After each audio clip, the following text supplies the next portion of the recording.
And we're live. All right.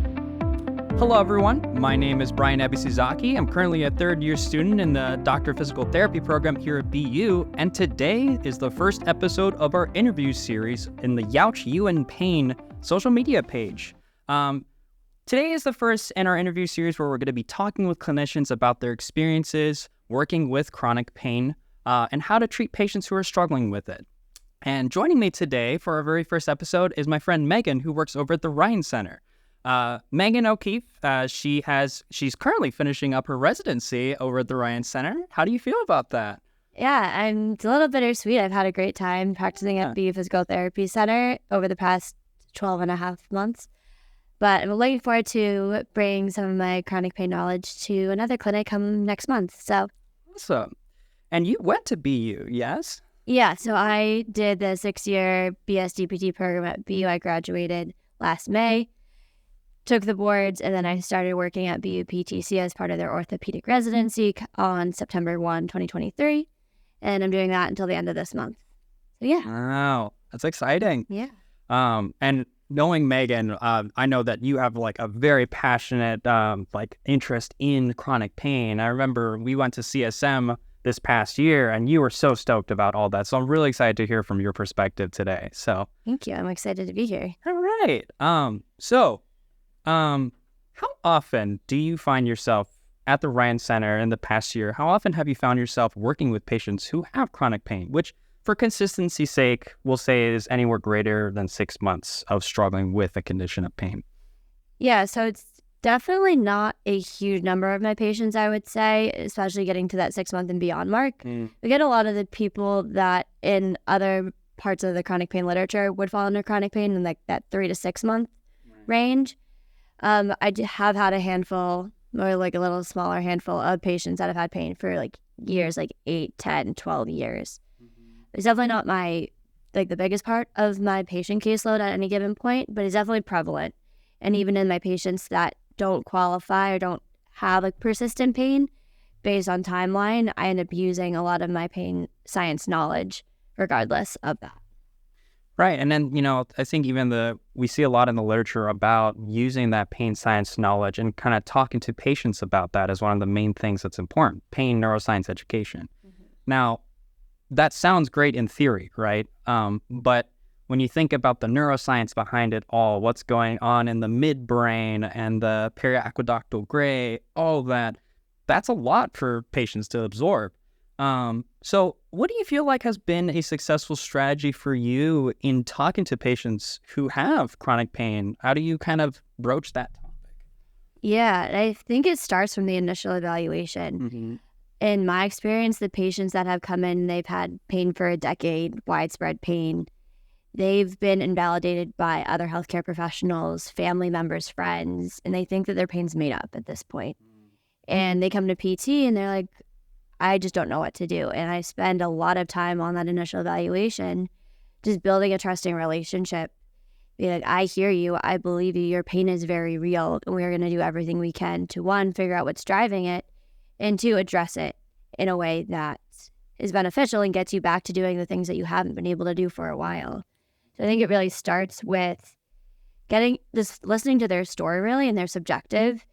And then from there, you get little senses of what's their pain beliefs, what's their pain mindset, what do they believe is happening when they're experiencing their pain or a flare-up. And really starting there and starting the conversation early, I found is been the most successful while validating their experience along the way. Yeah, honestly, it seems like, I think it can be tricky to say that, because there's some research out there that talks about the disconnect where pain, in fact, the WHO, World Health Organization, recently revised their definition of pain, where it's no longer completely tied to tissue damage, but pain can be there even if you don't necessarily have a particular diagnosis or any tissue damage. Do you find that's a tricky thing to kind of talk to patients about? It depends. I'm fortunate in a sense at BU where a lot of our patients end up being more on the highly educated side, because we get a lot of students, PhDs, professors, faculty. And so it doesn't take as long to kind of turn the conversation of, oh, this might not be a tissue issue. And I use a lot of metaphors that thankfully Sorka has instilled in me and I've picked up from my coworkers along the way that's kind of helped with that. But also while I'm going through my exam, I can at least rule out a lot of other things too. Like I can rule out that it's not coming from a nerve. Like say someone has back pain, be like, this isn't coming from a nerve in your back because we did these tests and they were negative. Or when you move your back, it's not that one position makes it worse. So it's less likely that it's one particular structural issue that's going on. And being able to start to like integrate or interfere with their thoughts about their pain of like, oh, it must be something in my back or it must be something in my ankle or whatever body region it is, that it goes beyond that. And I really think an evaluation is going more towards, if we're looking at pain mechanisms and nociplastic primary mechanism, I'll even give patients, I'll send them a TED Talk, the Lerman Mosley Why Pain Hurts TED Talk. Probably the biggest fan of that TED Talk. Yeah. I'll send it to them and be like, your homework between now and your next appointment is watch this so we can talk about it. And having that jump off point of pain is an output of the brain. Pain is not always indicative of tissue damage. It's a threat response. It's trying to protect you. And sometimes it's doing way too good of a job at that. And then it just ends up being maladaptive after a while. And usually between those two things, people are get pretty receptive to it. In addition to some of the objective testing that you do if you're going more of a nociplastic route, that people can usually wrap their heads around, especially if they haven't had any clear-cut answers from doctors or imaging or anything else like that. And for those of our viewers who might not understand totally what nociplastic means, can you explain what exactly that term means? Yeah. So there's 3 main pain mechanisms that someone can have pain coming from. Nociceptive is what you think of most of the time. Like you sprain an ankle, you pull a muscle, something like that. Neuropathic is coming from a nerve. So lumbar radiculopathy, cervical radiculopathy, nerve entrapment, all those things. Nociplastic is this other bucket where it's coming from the central nervous system. Changes that happen in either the brain or the spinal cord in response to pain. And it happens no matter even an acute episode of pain, and then it continues into chronic pain where those changes in the nervous system that basically get your body better at sending pain signals or danger messages rather, that those changes then stay for a while and your body gets really good at sending those danger messages to make you stop whatever it thinks is dangerous. And those changes stay and they end up being maladaptive. And we can assess for those a little bit as well. It's not just, this very abstract thing. There are changes. We're not very good at measuring them consistently or through imaging or anything like that, but it's definitely there and you can do a ton of testing to be able to say, yes, this is coming from changes in central nervous system processing. But yeah. So I guess like kind of you talked a little about, connecting with the patients and like, I kind of want to hear more about what the process looks like when you see a patient in an eval room and they've been struggling with something. Could be 6 months, could be decades. I know even in my last clinical, there was a patient who had been having shoulder pain for 15 years. He was not able to lift his arm up. So beyond just the talk with them about like general pain science, what are some like tests that you do? I mean, I feel like that could be tricky, especially for new students, right? To be like, what should I do? Like I need some objective measures maybe for insurance or just to give myself some peace of mind of this is their baseline, this is where we at, where they get to. What are some measures that you find helpful, particularly in chronic pain or nociplastic pain? Yeah. So honestly, my examination or initial evaluation for these patients honestly usually lasts 2 to 3 sessions. Like I don't get everything in my initial eval because I love spending a decent amount of my evaluation on that first visit talking. And not even talking, more listening really. Like I remember specifically one patient who will stick with me for my entire career where we spent 35 to 40 minutes on subjective and listening to them and validating them. And that was way more worthwhile than any objective testing I could have done.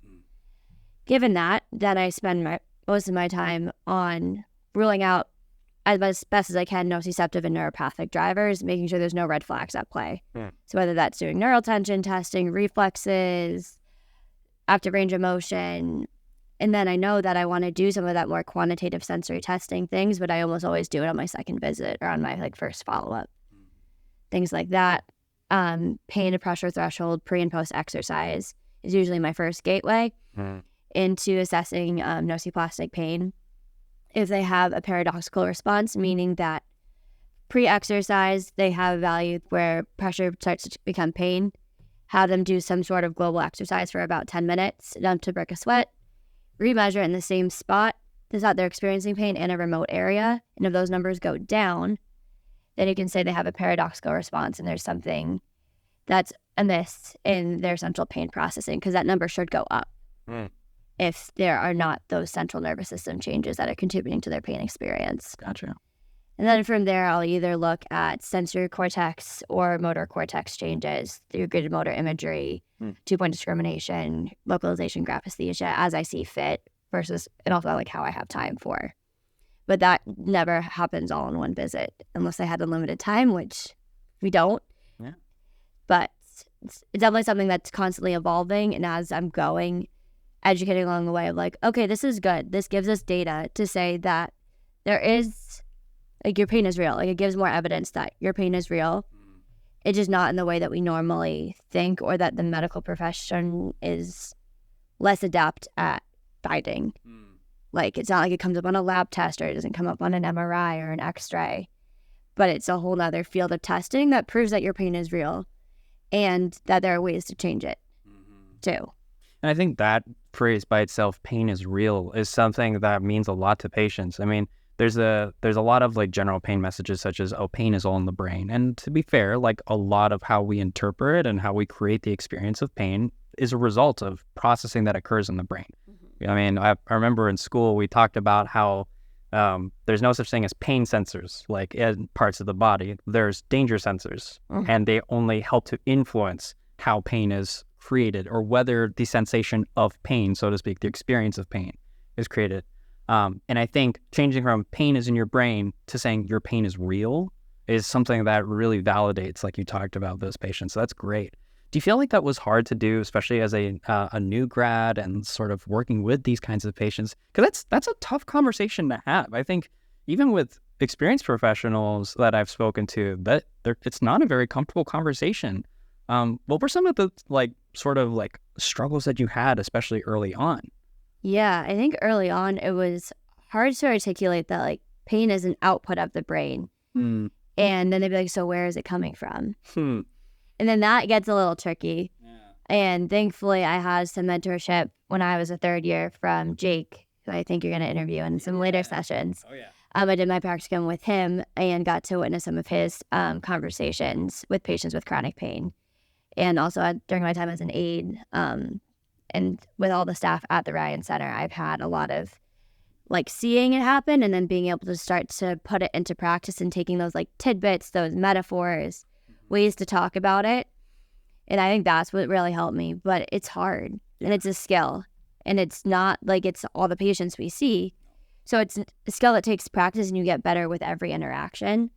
But I think if you really focus on building that therapeutic alliance and trust early on, if your words aren't perfect, you're still going to get pretty good results if the patient trusts you and that you're working for them and you're collaborating with them. And I think that really goes a long way, especially for these patients, that they've been told that their pain is a mystery and that there's nothing that they can do, but try PT, maybe it'll help. And they just kind of have been brushed off.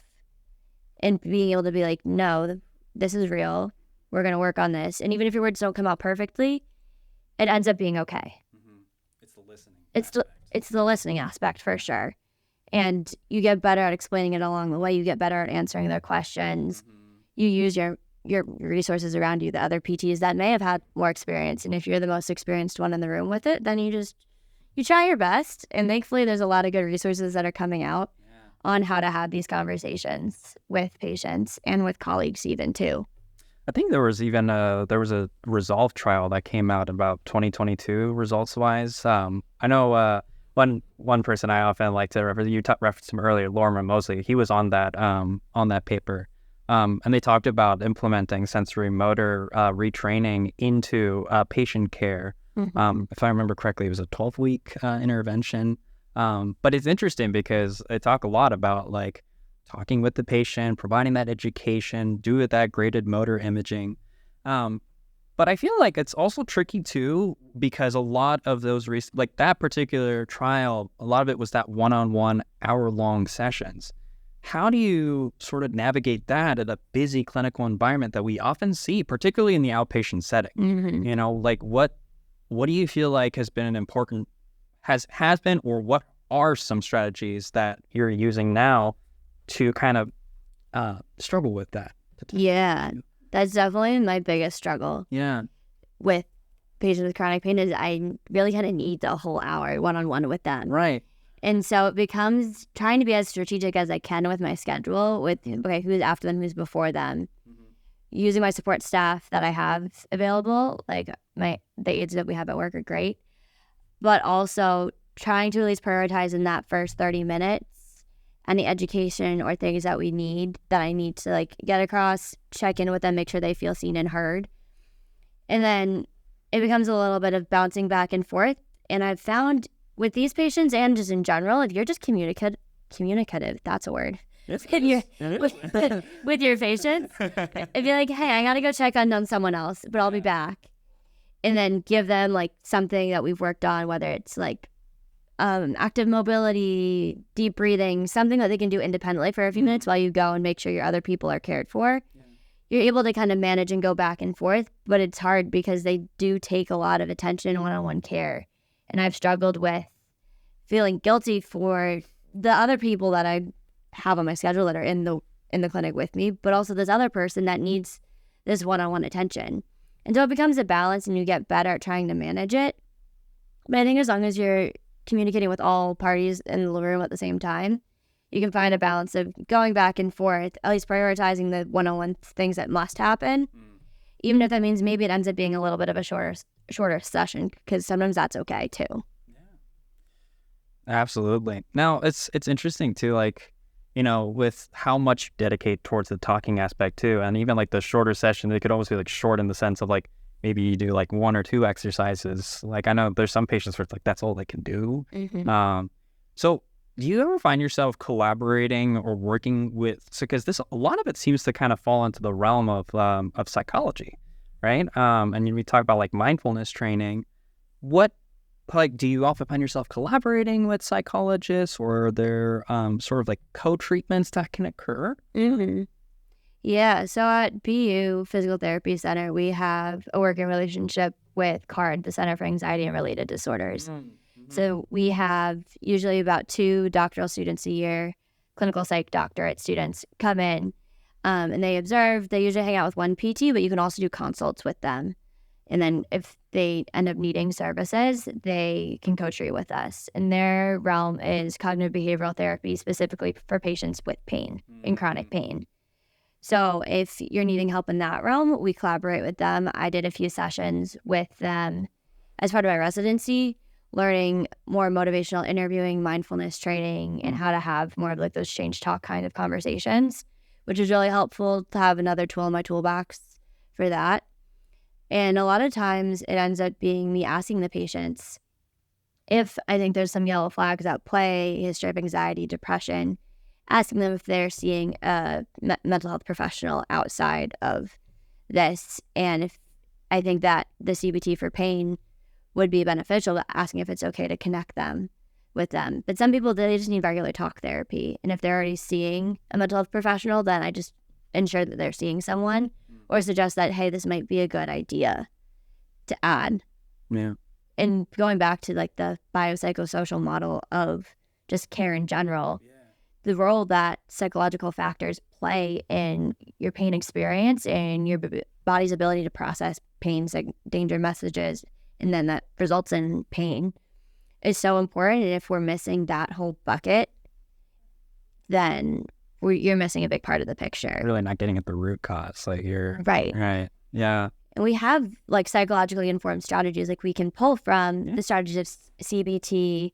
Can't think of any of the others off the top of my head, but we can pull from those strategies, mindfulness, stress management, sleep quality. A lot of that's illustrated in the PRISM model by Joseph Tata, which I absolutely love. Great model. Definitely recommend taking a look.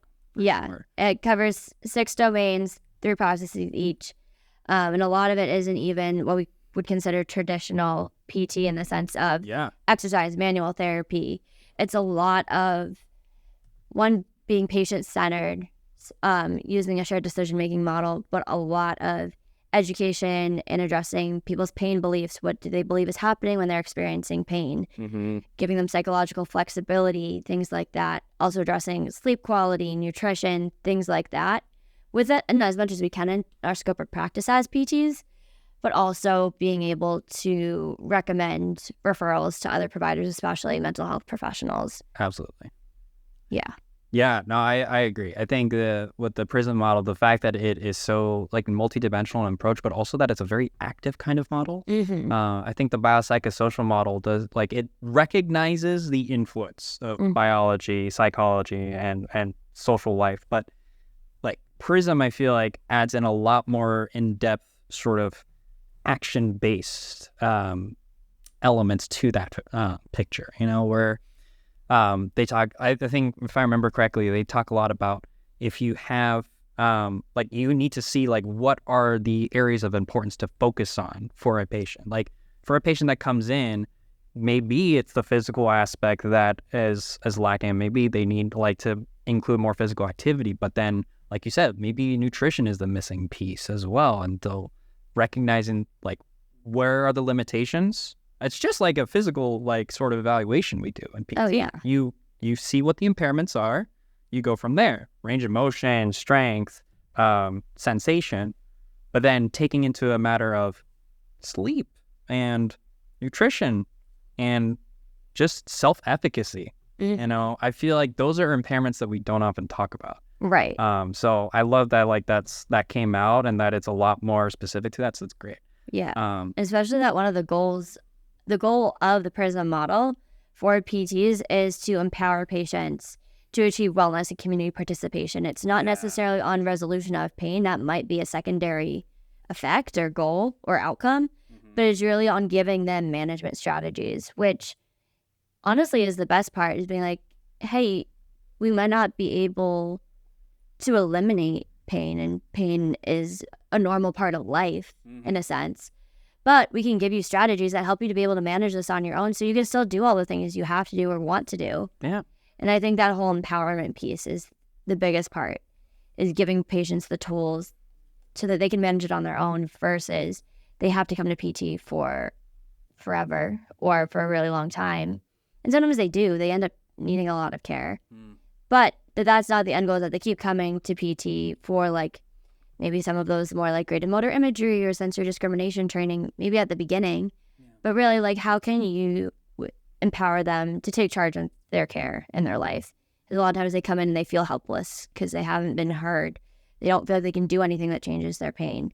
And giving them tools to be able to do that is incredible. It really is. Yeah. I think that's such a tricky, I mean, even that alone, the fact that they have gone, like, a lot of patients who struggle with this for such a long time, they've gone to people to seek help, but they haven't gotten the help they need. Like, how would you recommend convincing people? I mean, for the people out there who maybe watch this who aren't physical therapy students or physical therapists who are patients who are struggling with this, like, what do you say to them to kind of help them realize that physical therapy can help? How do you get them to come? Yeah, I think that ends up being really hard. Like, it becomes more of an access issue in a sense. Well, depending on insurance, some people have to go through primary care, some other provider to get to PT. And I really recommend seeing if your insurance will let you just come direct access to PT. If you know you're experiencing chronic pain that's musculoskeletal in nature. Yeah. Like, see if you can just get yourself to PT first and then see where it goes, instead of going to your primary care, who's then going to refer you for imaging that's most likely not indicated if it's chronic pain and it's not like an acute injury, fall, trauma, something like that. Yeah. And then you end up going from specialist to specialist when they're all just kind of like, we don't really know what's going on. Well, maybe not all. Maybe not all of them, but in my patient's experience, I'm thinking of one in particular as I talk about this.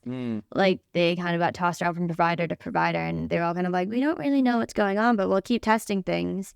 And they kept having to juggle like 4 or 5 providers at once, getting all this testing that ended up being mostly inconclusive and didn't really get them any closer to an answer. And then by the time they got to me, they were exhausted by the whole process. I can imagine. But I think first being like, can you see a PT first? Just get in, be open to listening, and even like just changing your beliefs about what it means when you're in pain. That pain doesn't always mean and tissue is damaged. That pain is an output of the brain. I keep saying it because it's true. But that you don't have to have something that's injured or a tissue issue. That can be beyond that, and that PT can help with that. It's not all just exercise and stretching and things like that. It's part of it, but there's a lot also that we can intervene at as well. True. Yeah. Like, so I think you often reference you have like a particular person in mind, without saying obviously their name or anything like that. Like, what's a success story that you've had, or whether it's success, like you can make it as successful as you want, or like choose something where it was a meaningful experience where you feel like you made a difference in somebody's who was struggling with chronic pain. Yeah. So this patient, they were a college senior who was finally starting to take charge of their medical care, just full stop. Had pain since the age of 8. And I evaluated them near the end of their fall semester. And they were going to their PCP. They were going to orthopedics, neurology, rheumatology, hematology, literally like almost every specialty. Wow. Like a lot of specialties. Everyology. And they were, like I saw their paperwork beforehand, and yellow flags everywhere, a lot of things indicating a likely nociplastic driver or primary mechanism. And I think for them, at least for me, when working with them, the big success was that they trusted me. And it was my first experience really going through the gamut of like quantitative sensory testing and testing all of that. And they got really on board with it. And we made some progress, but then they moved out of the city at the end of the school year. So we got somewhere, not perfect, but they felt validated. They felt heard. And I literally have a picture of the card they wrote me on their last day. Be like, you're one of the most intelligent, kind healthcare providers I've worked with.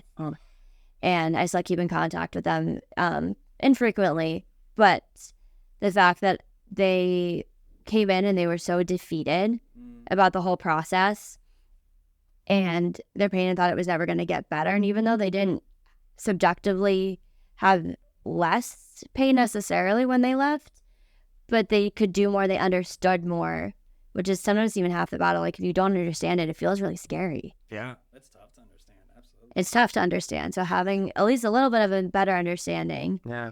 And they could do a little bit more, and they felt better about the fact that they knew it was real. Yeah. Because they had been told by family members, doctors, like, not that we don't know, but we don't understand why you're in so much pain for a 22-year-old. Yeah. And I think they left feeling like, no, this is real. There are things that can be done. And I might need to be a little more patient with myself, but I'm in a way better spot than I was 6 months ago. That's great. But I think like the card they wrote me and hearing that, like, thank you for making me feel heard and validated and seen and being so accommodating is something that sticks with me, because despite having this interest in patients with chronic pain, I didn't have a lot of actual experience doing it on my own. Yeah. So I think that also helped bolster my confidence in treating patients with chronic pain, because it's tricky. There's a lot of things you have to manage and juggle and perspectives you have to take it from. Yeah.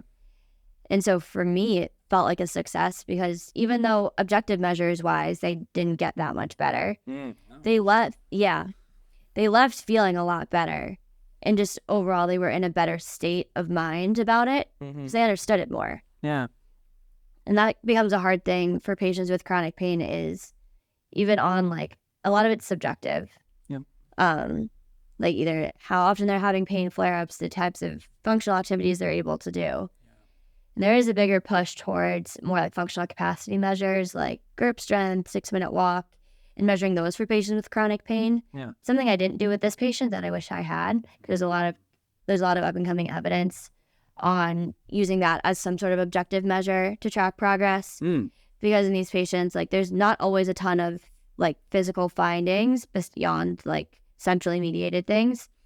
So it becomes harder to track progress in the eyes of insurance beyond the subjective. So that would be like a learning moment for me, is you've assessed just whole body assessment with those more functional capacity type measures.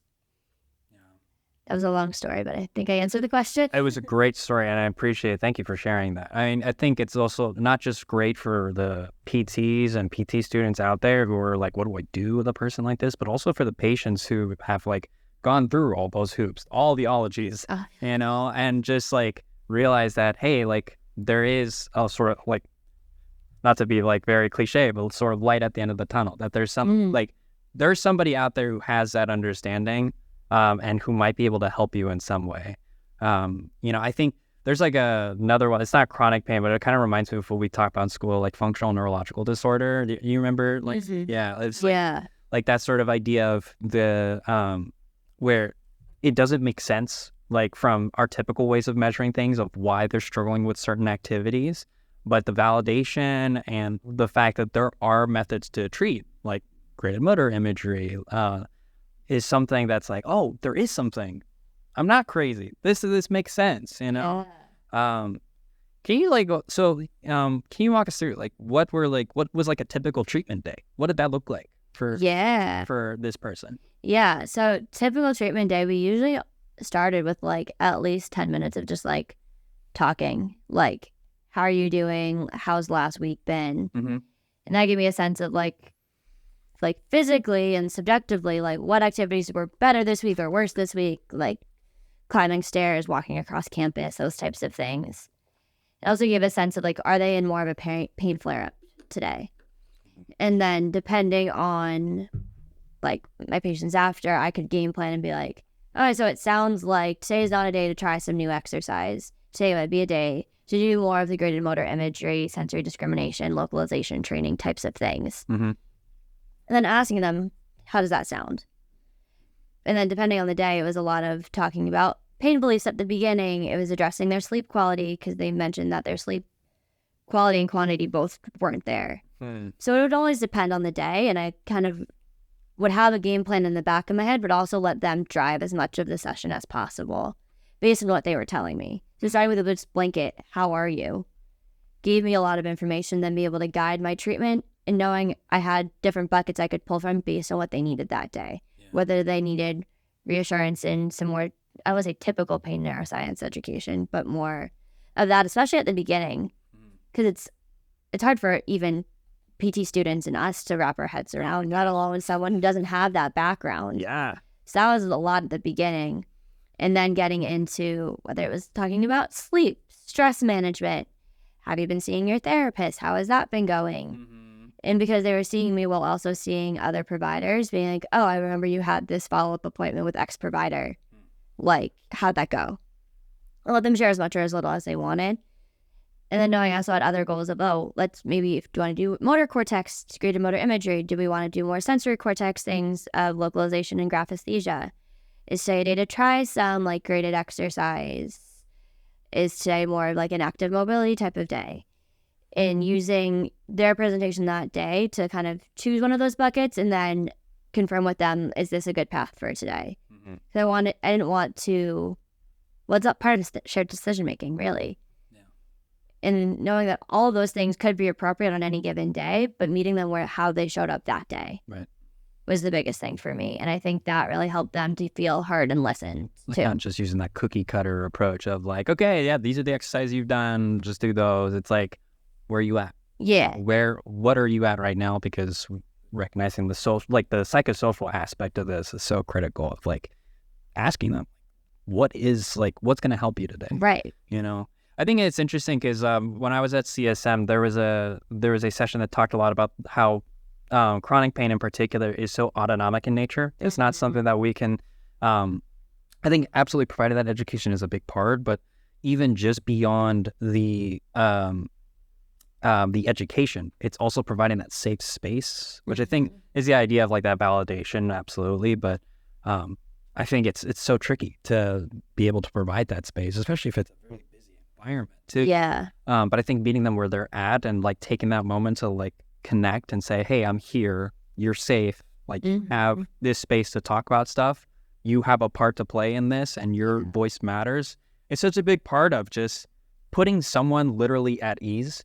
And I feel like that's such a subtle art too. It's like we could put all the research in the world out there about pain sites. And to be fair, like, I think it's great that a lot of research, like the recent trials that we talked about earlier, talking about sensory motor training and the effect that has is great. But you can never really truly capture like what it means to connect with the person and to like make them feel safe. Right. So Megan, I think one thing we talked a lot about connecting with patients, and it can be kind of tricky to have that. We talk about like metaphors that we use in school. I remember like the guard dog metaphor that I used to like know about in school, or I've heard about like the sort of software versus hardware issue. Like, what are some metaphors that you find helpful that you've used with patients in the past? Yeah, I like using one about a like faulty fire alarm. Okay. Where fire alarm's going off, and imagine that's your pain experience. Yeah. But sometimes the fire alarm is broken, and it keeps going off even though there's actually no fire, there's no smoke, but the fire alarm just keeps going and going and going. But but then it becomes something where maybe it changes the tune, and so you can't ever really tune it out completely. Yeah. And it's just going, and it's trying to make you pay attention to it because it's hard to ignore a fire alarm with flashing lights and sounds, which is the whole point. If pain is there to protect you, it's going to make it very hard to ignore. Yeah. And I think also that, too, is pain is there to protect you. It means very well. However, it does it without any discrimination of it actually being dangerous. Like, the definition of pain from the International Association for the Study of Pain even references that it's like tissue damage or the threat of tissue damage that results in pain. And I think getting at that has really helped. But that's like the one metaphor I use a lot. We have posters up in the Ryan Center that also kind of reference the difference between like your tissue tolerance versus when you're going to have danger messages. And how after you have a pain experience, everything kind of shifts down. But the signal that you get or the response you get of pain almost always comes before you actually are going to damage tissues when it comes to people with chronic pain. Interesting. Especially when it's more chronic, your body's going to be way more apt to send that danger message before anything's going to happen. Right. Or even after you've had an acute episode of pain, maybe you did actually roll your ankle. Right. It's going to be way more protective of that area and be a little more sensitive and be sensitized to that area. And so then that bar of when it's going to send a danger message is going to be much lower. Yeah. And then we got to kind of push that bar back up as you do have to sometimes build some tissue tolerance, or just that your body's way of processing and sending those danger messages is a little less sensitive when it's not indicated anymore. And it's probably more than just a pure tissue tolerance aspect too. And also like a psychological sort of positive association as well. Because I think there's like even data that talks about the when you have like an injury and there's a psychological event that's associated with that. It was at CSM, I remember actually. I love this as a topic at CSM. I was like, oh, I'm so glad they're talking about this. Yeah. They specifically talked about where this girl I think like hurt her shin. It was during soccer, and then she got bullied for it, and then it developed into a big old like it was basically a functional neurological disorder like with like gait. And I think the big thing that they realized is like there was a huge association with the bullying that happened afterward and the injury, and that just caused like such a vicious cycle of like that pain experience and just the psychological hurt that like came with it. Oh yeah, those pain memories that become associated with an injury that then becomes something way more chronic. Like I always remember Lorimer's story of walking in the bush. Yeah. Like that was something I always come back to. Oh, I love that story. It's fantastic. Yeah. So for people that don't know the story, he's like walking in the bush in Australia because he's an Australian physio. And a physiotherapist, not physical therapist. Yes. Something brushes his leg and he explains it. It's like, oh, where was he in the gait cycle? What was going on? Has he experienced this before? And the last time he was there, it was just a twig. So he didn't experience any pain. He ends up passing out and almost dying because he got bit by a very venomous snake. So then next time he's in a very similar situation, he, again, like something brushes his leg and he gets this searing pain in his leg. Because the last time he was in that very similar situation, he got bit by a snake and almost died. Yeah. What actually happened? He got brushed by a twig. So it's the way that your body means so well, but it takes everything. It takes into account the physical. Where was your body? Yeah. Like proprioceptive wise, what's the context? What's your emotions, your stress state? It takes it all into effect. And that's why our pain approach has to be multidimensional as well. We can't just treat the physical impairments. We also have to address the emotional response, the psychological, like flexibility and awareness, your stress management, how sleep impacts that, how just full body wellness affects that. And you can't just take it from a very narrow approach of like, physically, this is what's wrong, because it's very rarely just that. Let's strengthen your glute med. Yeah, like that's like just because you have a weak glute med doesn't mean that's why you have this widespread pain response. It's almost definitely not that. Yep. And if you don't look beyond the physical, you're gonna miss so much. 100%. So there's a reason we're not just like we're physical therapists. We're therapists in the sense of like we're helping people to like comprehend what's going on and helping them to work through it and become independent and working through it themselves. Exactly. So we're just about running out of time here. So I guess just to end things off, what, especially like given your experiences, like you've been like in this field for just over a year now, I guess.